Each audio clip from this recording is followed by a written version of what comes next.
Hey guys, today we're looking at a new all-button device, this one here.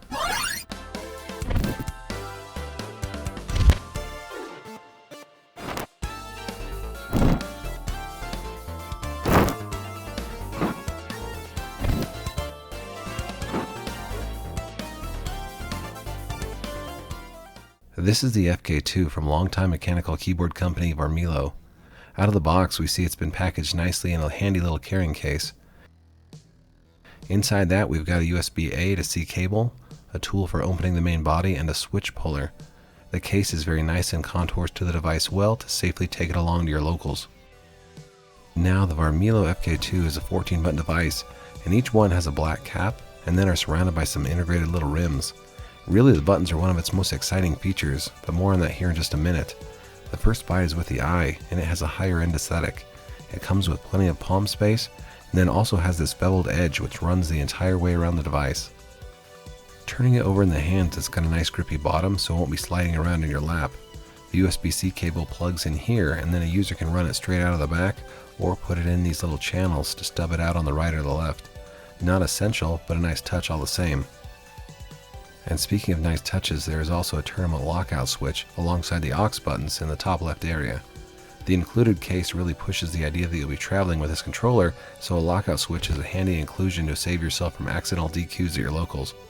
It has a good weight and feel. For my US viewers, the dimensions are right around 13 inches by 8 3/4, and then the whole thing clocks in at just over 3 pounds. It sits in that LuckyLux tier of all-button controller sizing and doesn't really read as overly big nor overly small. Here's how its size stacks up to a few different models for some context.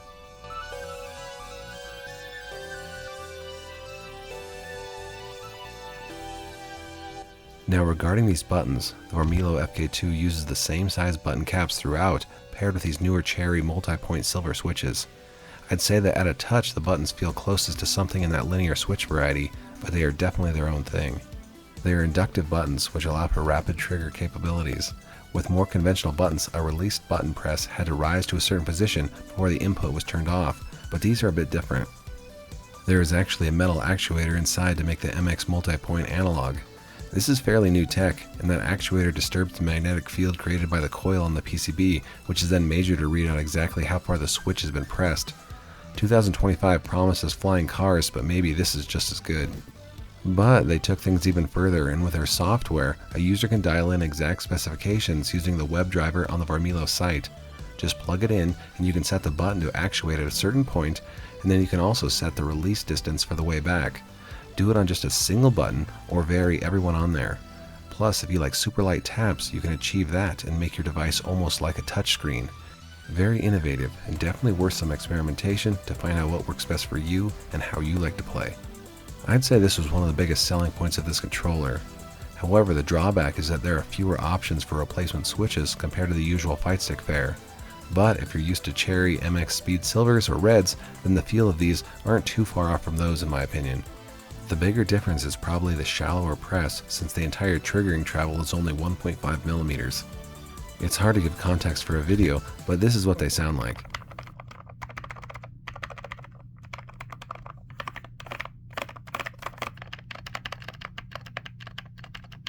Now to check under the hood. This device contains a metric ton of screws holding it together. They are all hidden under the grip pad, and you have to unstick the little covers to gain access. Varmilo provides a little tool to pry from the underside, this area right here, but I felt just pressing down against the buttons as I flexed the cover upward worked just as easily. Once it was open, it was interesting to see noise dampening padding in the internals. That's usually not something we encounter when it comes to all-button controllers, so you can clearly see Varmilo's mechanical keyboard background shining through here. The padding does keep things quieter, so it's likely a nice addition, especially for those who game late while their kids or roommates are trying to sleep. You can also see these caps at a better angle now. They look a bit different from normal caps because they are their own design. They look like this in part so they can't pop out, but also just for that faster triggering angle. A user could feasibly replace them with more traditional caps, but most brands will sit lower than this, so it would likely not be ideal. I seem to spend most of my time looking at GP2040 CE based devices on this channel, but Varmilo went a different direction. They have their own PCB and software, and if you visit their site, you can customize controls to your liking. Alongside their interesting switch actuation mode, you can also adjust SOCD settings. It allows you to set simultaneous presses of up, down, left, and right individually. The web driver is very intuitive, and there's a robust amount of settings that you can easily tweak. Gameplay was nice, and I didn't experience any issues. I acclimated very quickly to the newer key switches and can see that there is a fair potential with these. Beginning and ending actuation precisely when you want has some interesting potential and likely positive implications for your gameplay. Dialing in each button and tuning them individually feels like it could really fit a user's unique sensibilities. This tech is still very new in fighting game peripherals, but it will be interesting to see where players will take it. But how much is this thing? It comes packaged with a sporty little case, has some atypical tech and switches, sound dampening material on the inside, bespoke caps, and Varmilo went and made their own software and web driver. All that, and the Varmilo FK2 still clocks in at only $129. That's less than half of major brand name competitors like the Kitsune. I think that's great, but nothing is ever perfect, so if I had to nitpick, I would have liked more customization in regard to the aesthetics.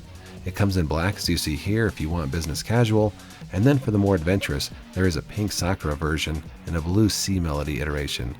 These are all good options, but because they don't have acrylic toppers for a user's own custom art, we'll have to go with sticker bombs or wraps if we want our own Jury and Chun flair. And then with their own keycaps being so specialized, even swapping to a different color will be less easy than other devices. I would have also appreciated a split layout model and an extra button near the left pinky. But I would say for a company with no track record in fighting game controllers to crush it this hard on their first outing, I think it's awesome, and I'm keeping a close watch on what they come out with in the future. If this device is up your alley, please consider using my affiliate link to purchase to help support the channel.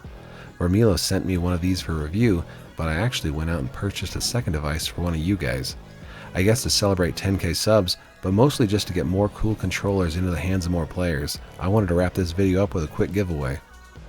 To enter, make sure you're subscribed and then just leave a comment down below referencing what color or theme Varmilo should use on their next device.